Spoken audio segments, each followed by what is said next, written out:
بسم اللہ الرحمن الرحیم نحمدہ ونصلی ونسلم علی رسولہ الکریم اما بعد۔ گزشتہ درس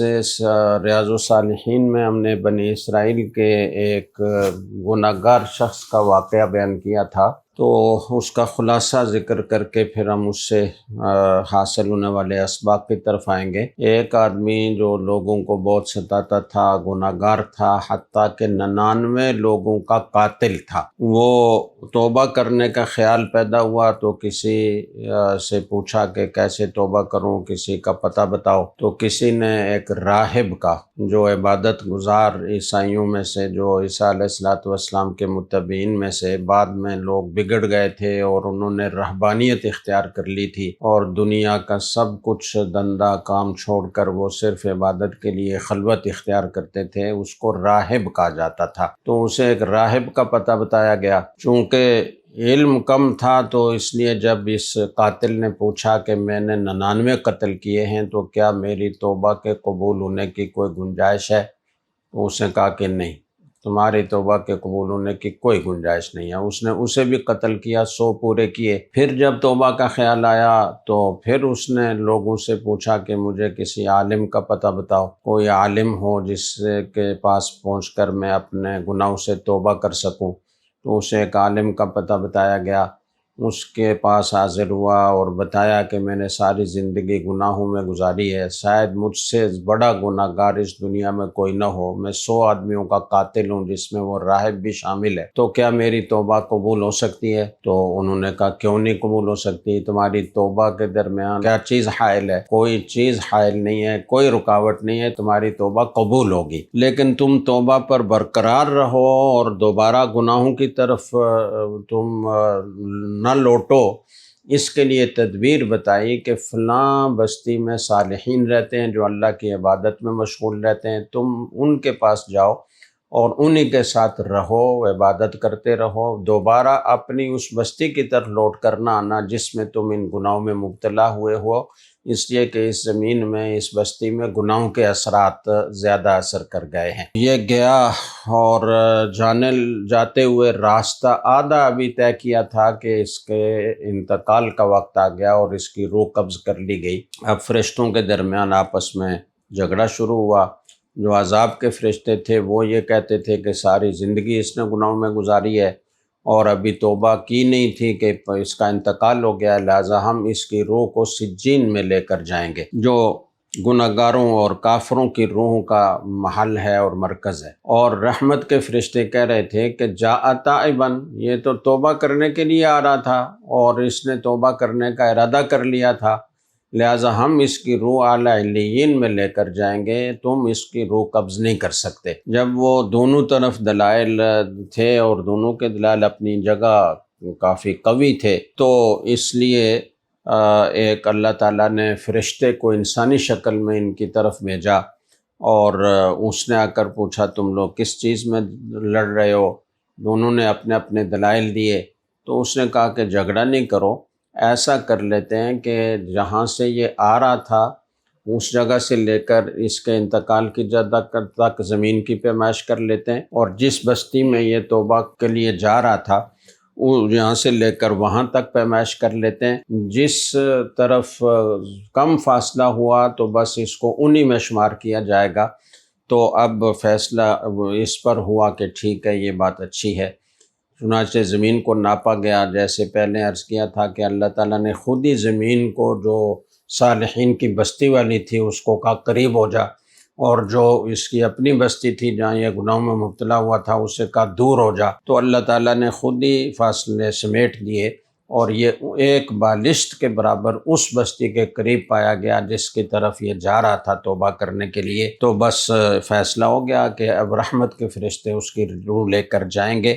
اور اسے جنت میں اور علیین میں داخل کریں گے۔ تو یہ واقعہ خلاصہ میں نے آپ کے سامنے عرض کیا تاکہ آگے آنے والے مسائل اور اس سے جو حاصل ہونے والے اسباق ہیں ان کو ہم سمجھ سکیں۔ تو اس حدیث میں بڑے ہی فوائد ہیں، بڑے اسباق ہیں اور مسائل ہیں، ان میں سے کچھ ہم آپ کے سامنے ذکر کریں گے۔ سب سے پہلی بات یہ ہے کہ کان فی من کان قبلکم رجل، آپ صلی اللہ علیہ وسلم نے امت کا نہیں بتایا کہ کس امت کا یہ فرد تھا، بلکہ یہ کہا کہ پچھلی امتوں میں سے ایک آدمی گزرا ہے، لیکن کس امت کا ہے اس حدیث میں اس کا کوئی ذکر نہیں ہے، اس کی کوئی تعیین نہیں کی گئی۔ البتہ اسی حدیث میں آگے چل کر الفاظ آتے ہیں فَدُلَّ عَلَى رَاہِبٍ، کہ اسے ایک راہب کی رہنمائی کی گئی، راہب کا پتہ بتایا گیا۔ اس سے پتہ چلتا ہے کہ یہ حضرت عیسیٰ علیہ السلام کی امت میں سے تھا، اور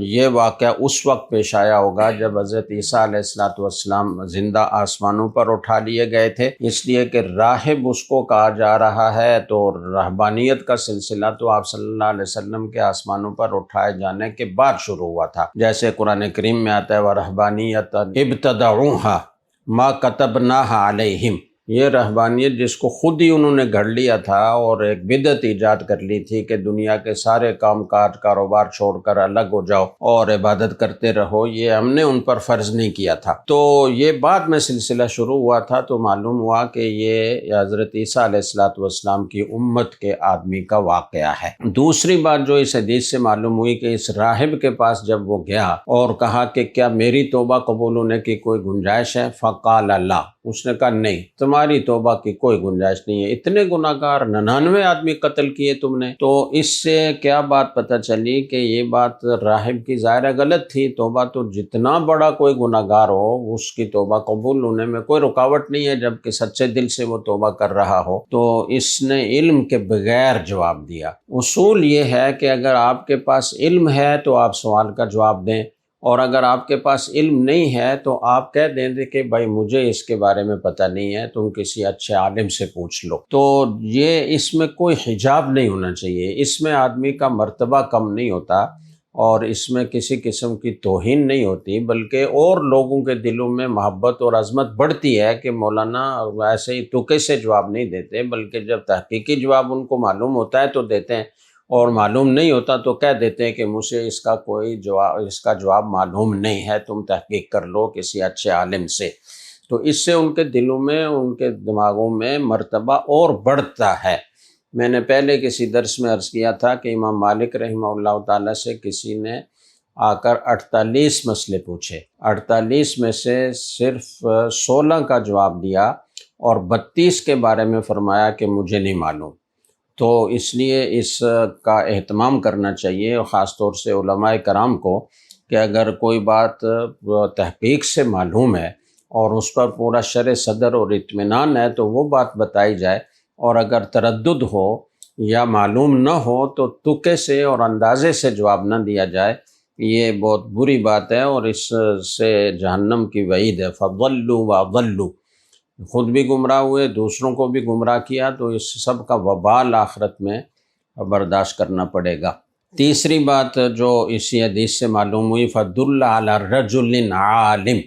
تو اس سے پتہ چلا کہ مسائل شریعہ معلوم کرنے کے لیے ایسے علماء کرام کا انتخاب کرنا چاہیے جن کا علم پختہ ہو، جنہوں نے اہل افتاء سے، معتبر مفتیان کرام سے باقاعدہ تخصص کیا ہو اور ان کی صحبت میں رہ کر افتاء کے کام کی مشق کی ہو، اور ان علماء کرام کو، اکابر کو اس پر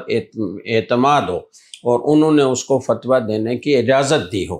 آج کل میں نے پہلے بھی کسی درس میں عرض کیا تھا کہ گلی گلی دارالافتاء کھلے ہوئے ہیں اور گلی گلی تخصصات ہو رہے ہیں اور کوئی معیار نہیں ہے، اور جو بھی تخصص میں داخل ہو جاتا ہے مفتی کہلانے لگتا ہے، اور وہ اس طرح لوگوں کو گمراہ کرتا ہے اور غلط سلط جوابات دیتا ہے۔ تو علماء کے پاس جانا چاہیے، جیسے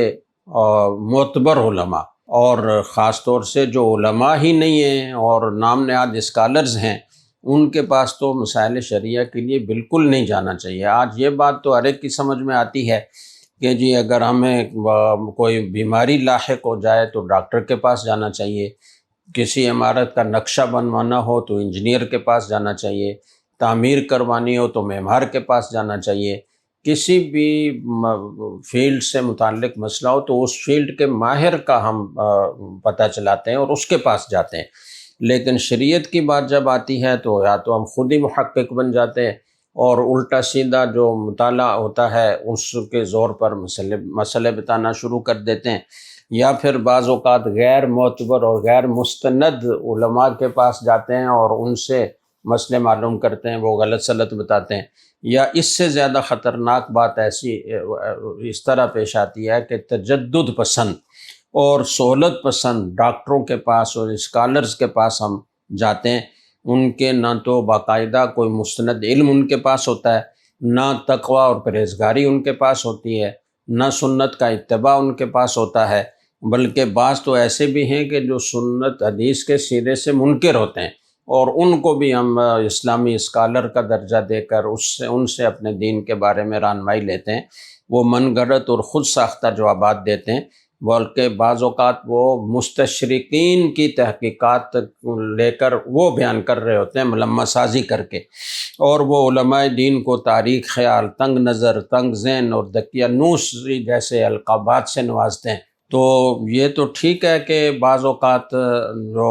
پختہ علماء نہیں ہوتے وہ بعض اوقات تنگ نظری کا مظاہرہ کرتے ہیں اور بعض چیزوں میں وہ تنگ ذہن ہوتے ہیں، لیکن عمومی طور پر ایسا نہیں ہوتا۔ اور پھر یہ کہ ان کے ساتھ مستند علماء جو ہر دین کے تقاضے کو سمجھتے ہیں، جدید حالات سے واقف ہوتے ہیں، امت کی مشکلات سے واقف ہوتے ہیں، اور ساری چیزوں کو سامنے رکھ کر اور شریعت کی نصوص کو قرآن و سنت کا سامنے رکھ کر اور فقہا کے اتنے طویل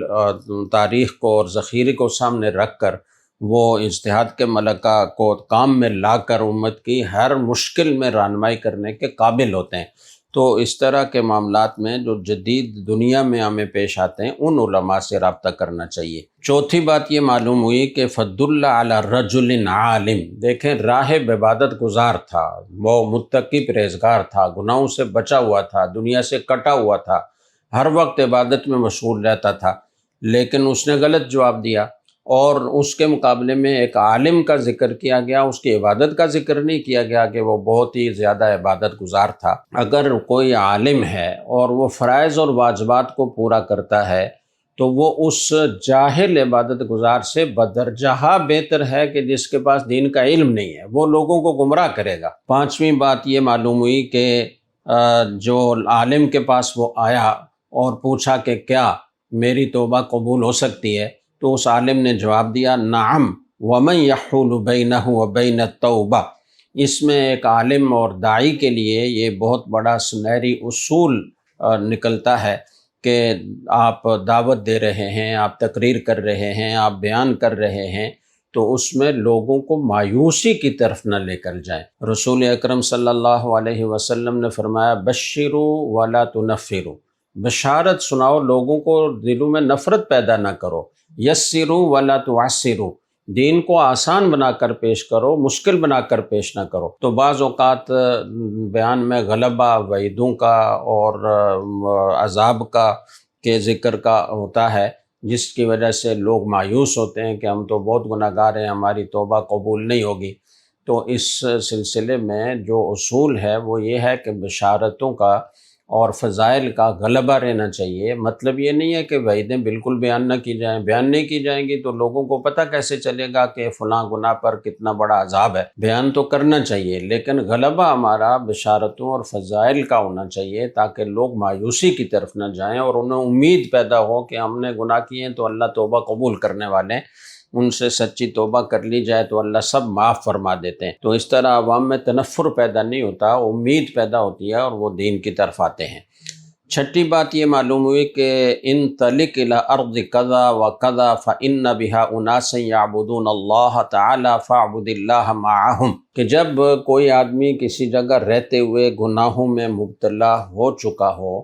اور اس کے لیے وہاں گناہوں سے بچنا بہت مشکل ہو رہا ہو، تو اس سے گناہ چھڑوانے کے لیے مجرب طریقہ یہ ہے کہ اسے اپنی اس بستی سے، اس علاقے سے، اپنے گھر سے کچھ مدت کے لیے جدا کیا جائے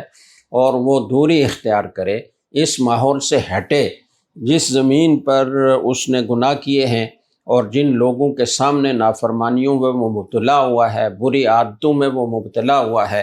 تو وہیں رہے گا تو بار بار گناہ کی وہی صورتیں پیش آتی رہیں گی۔ حالانکہ جس طرح گناہ گاروں کو چھوڑنا چاہیے، ایسے ہی گناہوں کے تصورات کو بھی چھوڑنا چاہیے۔ اگر کوئی اپنے مقام پر رہ کر توبہ تائب ہو بھی جاتا ہے تو بار بار اس کو ان گناہوں کا خیال آئے گا، اس کا تصور آئے گا، اس کی طرف ذہن جائے گا، تو جیسے ظاہری طور پر گناہوں سے بچنا لازم ہے اور اس کی غلاظت سے اپنے آپ کو بچانا ضروری ہے، ایسے دل کو بھی اس کے تصورات کی غلاظت سے بچانا ضروری ہے، تبھی توبہ پختہ ہوتی ہے، ورنہ پھر دوبارہ پھسل جانے کا اندیشہ ہوتا ہے۔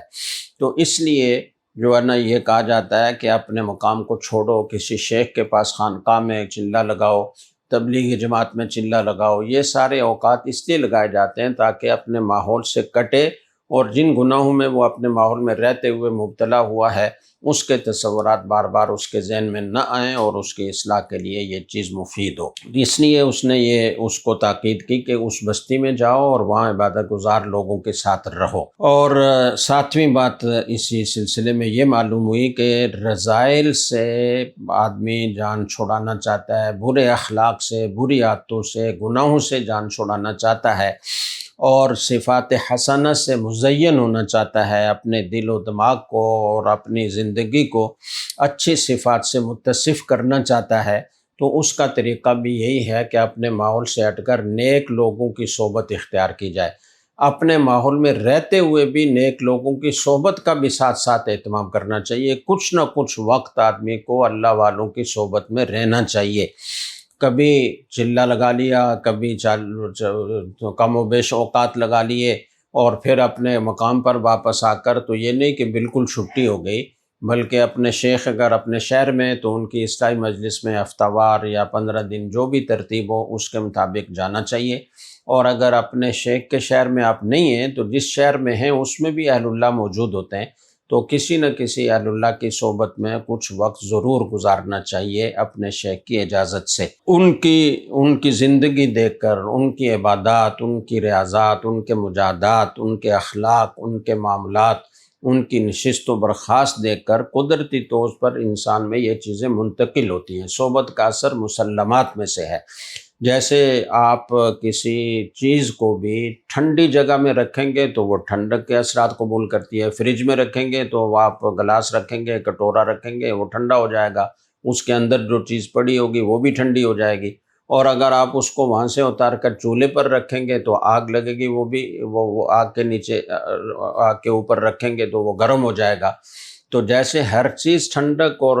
گرمی کے اثرات قبول کرتی ہے، اس طرح انسان بھی جس صحبت میں، جس ماحول میں رہتا ہے اس کے اثرات قبول کرتا ہے۔ اسی لیے قرآن کریم میں فرمایا یا ایھا الذین آمنوا اتقوا اللہ وکونوا مع الصادقین، اے ایمان والو تقوی اختیار کرو، اور اس کا طریقہ یہ ہے کہ سچے لوگوں کے ساتھ، متقی لوگوں کے ساتھ رہو، ان کی صحبت اختیار کرو۔ آج کے درس میں انشاءاللہ اتنی کافی ہے۔ اگلے جو اسباق ہیں اور اس کے علاوہ جو اس سے مواعظ حاصل ہوتے ہیں، نصیحت کی باتیں حاصل ہوتی ہیں، وہ اگلے درس میں پیش کی جائیں گی انشاءاللہ تعالی۔